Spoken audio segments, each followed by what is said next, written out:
Naitwa Esther Msambazi, ni mkurugenzi wa huduma za msaada wa kisheria kutoka Wizara ya Katiba na Sheria. Tuko hapa kwenye mabanda ya utoaji wa huduma za msaada wa kisheria tukitekeleza kampeni ya msaada wa kisheria ya Mama Samia awamu ya pili.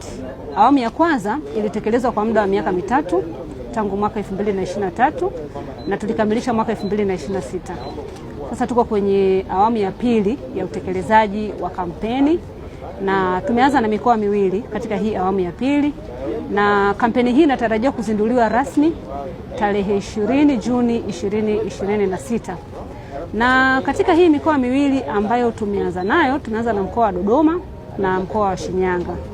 Kwa upande wa mkoa wa Dodoma, kampeni imeanza kutekelezwa tarehe 1 siku ya Mei Mosi mwezi wa 5 na itakamilika tarehe 15, na imekwenda katika halmashauri zote 8 za mkoa wa Dodoma. Kitu cha kipekee ambacho kampeni safari hii awamu ya pili imekizingatia ni kwamba kwanza tumeongeza idadi ya siku kutoka siku 9 mpaka siku 15. Kwa nini tumeongeza idadi ya siku? Ili kuweza kuwafikia wananchi wengi zaidi tofauti na ilivyokuwa awali. Lakini pia tumeongeza siku kutoka siku 9 mpaka 15 ili tuweze kushughulikia kero na malalamiko ya wananchi. Tuliona katika awamu ya kwanza zile siku 9 hazikuwa siku ambazo zinatosha kwa ajili ya kuweza kutatua na kushughulikia kero za wananchi.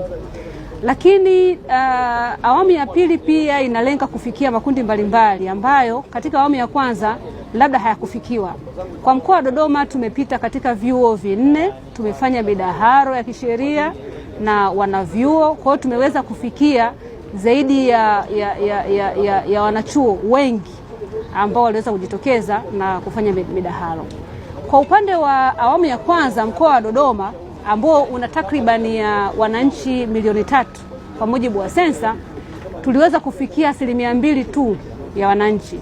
Lakini katika hii awamu ya pili mpaka sasa hivi takwimu za jana tumefikia zaidi ya 22%, kwamba tumeweza kufikia wananchi 683,767.